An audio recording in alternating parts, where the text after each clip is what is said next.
What can a loser like you do? My brother snorted as he said those words. Living with my brother and his wife, our mother was being taken advantage of. She arrived at our house in a worn-out state, crying, "I don't want to return there." The sight of her played in my mind as I clenched my teeth. "Hey, are you sure you can support that old hag? Are you going to take her in? Huh?" He was treating our beloved mother so badly and was ridiculing me as well. A wave of anger surged within me and I gripped the phone tighter. Still, I responded calmly. "If you're okay with it, I'll take her in." "My name is Rena. I'm 30 years old this year, married for 4 years. I have a happy life with my kind husband and our 2-year-old daughter. We're blessed in our work and lead a joyful life." I glanced at the date on the calendar and pulled out my smartphone. Today is my mother's birthday. "Happy 58th birthday, Mom. Are you well? Is there anything bothering you?" I texted her and soon got a reply. "Thank you for your text. I'm doing fine. Don't worry. How are you and your family? I'm always praying for your happiness." Even after reading her response, I couldn't help but worry. Currently, my mother is living with my brother and his wife at our childhood home. Our family was a household of 4: my father, my mother, older brother, and me. My father was a strict disciplinarian, with strong patriarchal beliefs and a controlling type. Because of him, my mother and I had been oppressed all along. My maternal grandfather worked at a company owned by my father's father, my paternal grandfather, and my mother was chosen to be the wife of the future company president. Due to the absolute power disparity between the 2 grandfathers, she could not refuse and was sent off to marry him almost like a hostage. The company also fell due to the burst of the economic bubble before my father could take over. However, it seems like they still had money left, and I never saw my father work. He would start drinking in the daytime, and his abusive words were directed at my mother and me. Living in fear of his quick temper, my mother had no choice but to obey. Even so, my father held steadfast to his outdated belief that women were inferior and men were unquestionably superior. He doted on my brother with this perspective, treating him as if he was something special. My brother got anything he wanted growing up, while I could never even express my desires. "A woman shouldn't be greedy," our father would scold. It's due to this upbringing that my brother developed a sense of entitlement, always believing he was special while treating me as less than him, constantly ridiculing me. I remember how painful it was to grow up in such an environment. Every day I dreamed of leaving home as soon as possible.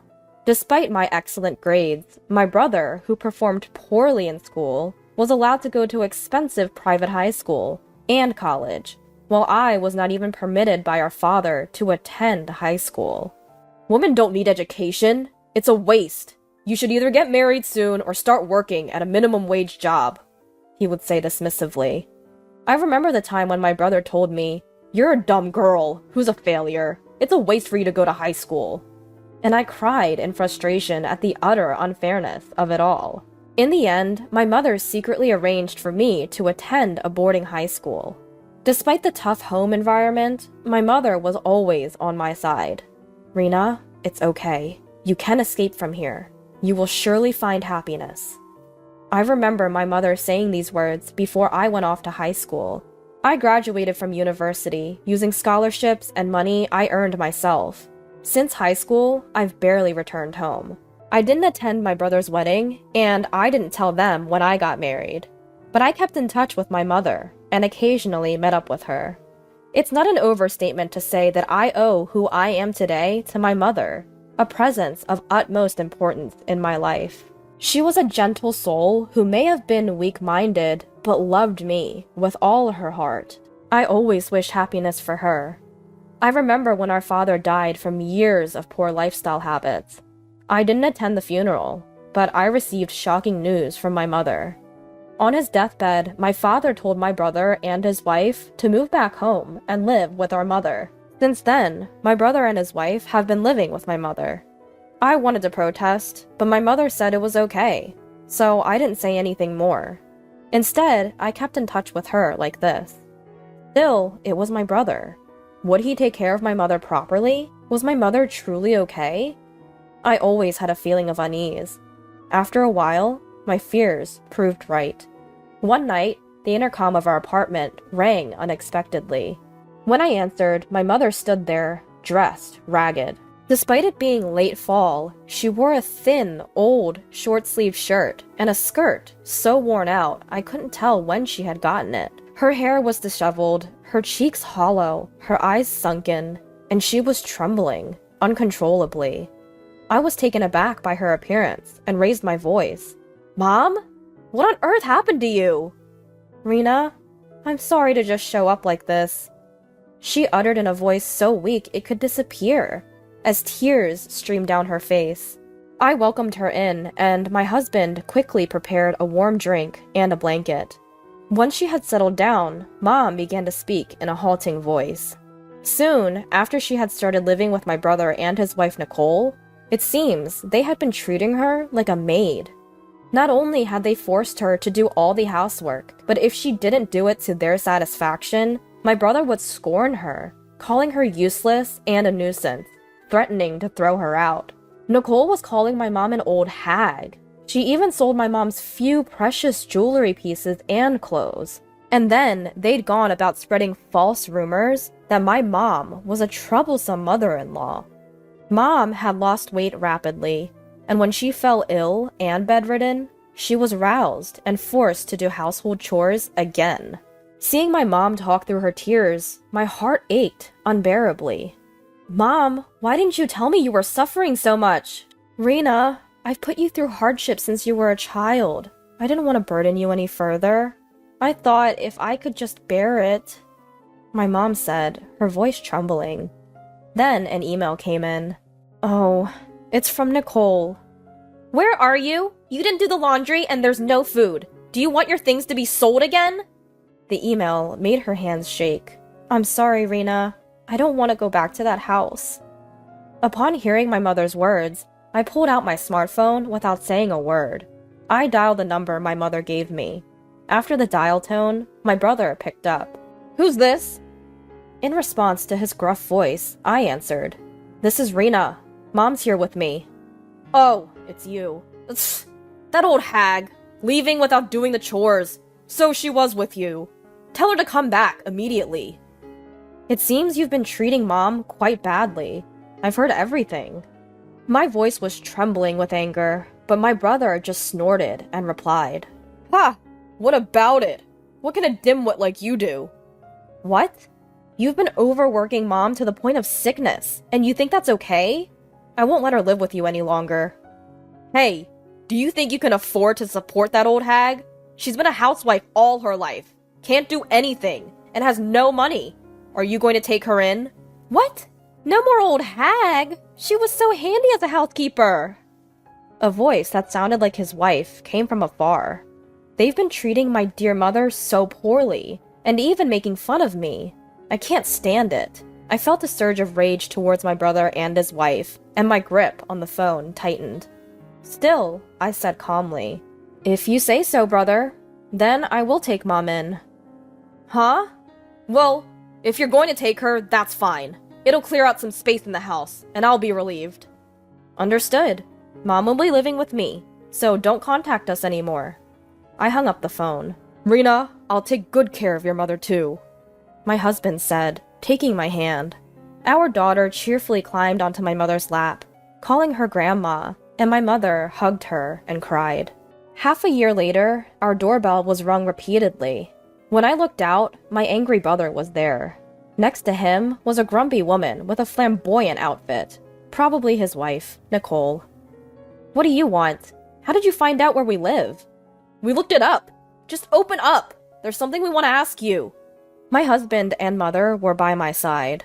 I had my husband take our daughter into another room while my mother and I handled it. The first thing my brother said when he walked in was, "What's this about our house being sold?" "Oh, you got the message? Yes, my company bought your house." I responded calmly. "Your company? What are you talking about?" "Exactly what I said. I'm the head of a well-known real estate company around here, so it's my company. By the way, doesn't the company you work for subcontract to us? When my brother heard the name of my real estate company, his face changed color.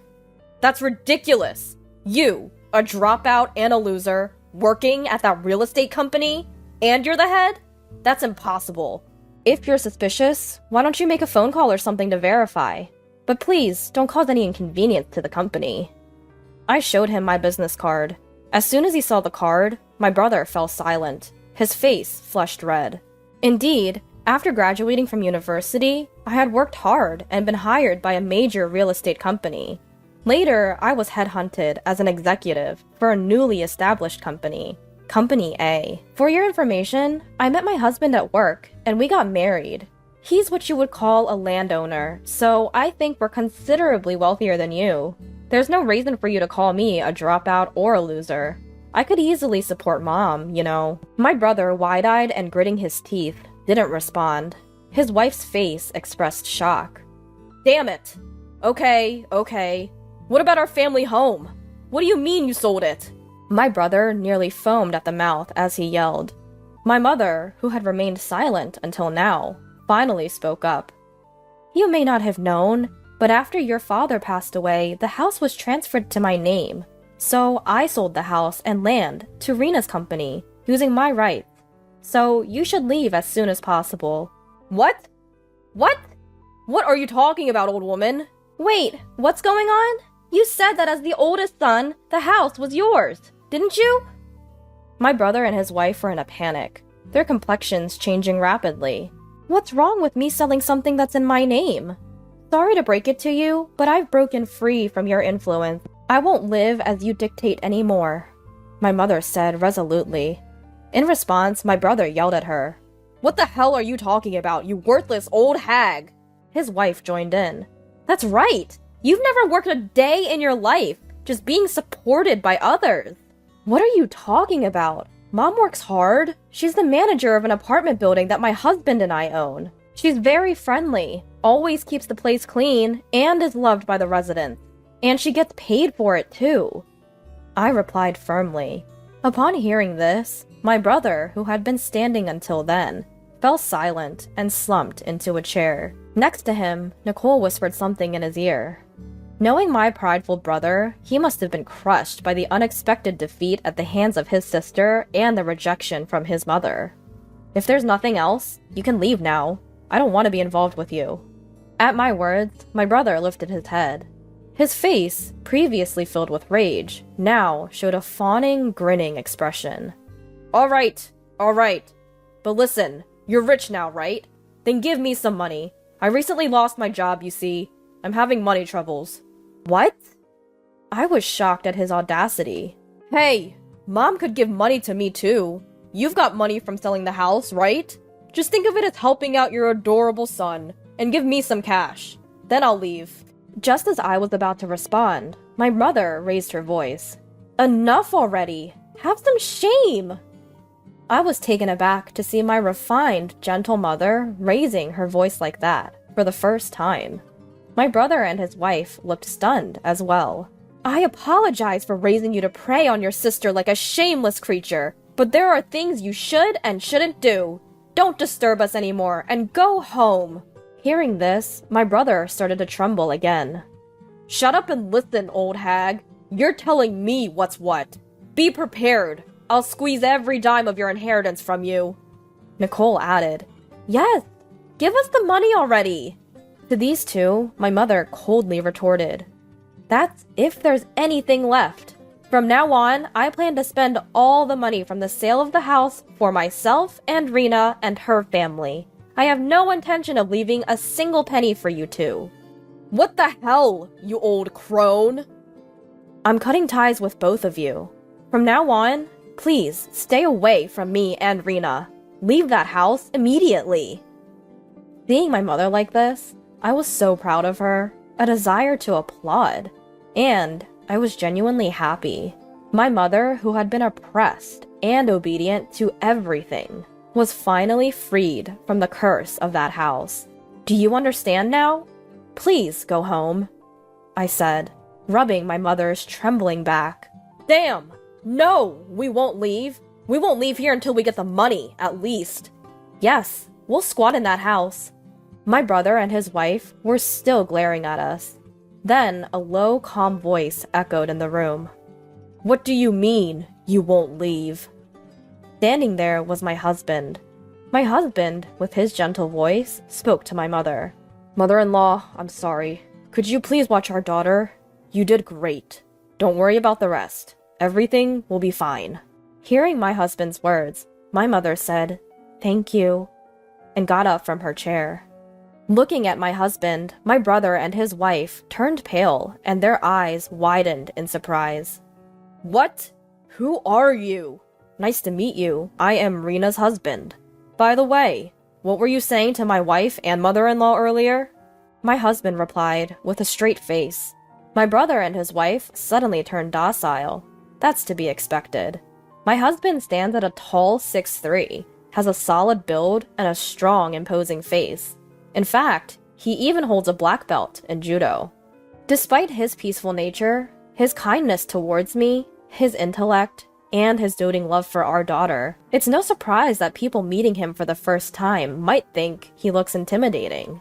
Especially to someone like my brother, who can only show off and look down on women. My husband is the most difficult type to handle. I just remembered I have something to do, so I should be going." Yes, let's go." My brother and his wife quickly changed their attitude and left. Their retreat was so comical, I had to restrain myself from laughing. In the quiet house, my husband touched my shoulder and told me, "You did well. You must be tired." My mother appeared holding my daughter, her face bright, and we embraced each other without saying a word. Fast forward to 1 year. My husband, my mother, and I continue to share a harmonious relationship. My mother continues her job as a building superintendent, and compared to that night when she showed up looking worn out, she is now lively and healthy. She adores and takes care of my daughter, which has been a great help to me. Of course, my daughter adores her grandmother too, and often sticks to her. Watching them brings feelings of happiness to both my husband and me. As for my brother, he, believe it or not, divorced shortly after that incident. He lost his house and his money, and after showing my husband his pathetic state, Nicole quickly left him. Nicole is currently striving for remarriage through dating, but due to her nasty nature and ulterior motives for money, it seems she can't find anyone. My brother was kicked out of his family home, jobless, and living alone in a rundown apartment while struggling with part-time jobs. Of course, I have no intentions of helping him, as he brought this upon himself. My mother and I plan to live without getting involved with him any further. By the way, we are planning to build a large, 2-family home soon.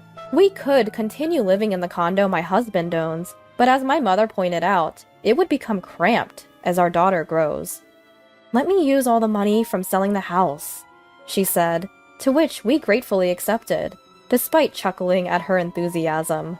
We are looking forward to living happily together in our new home.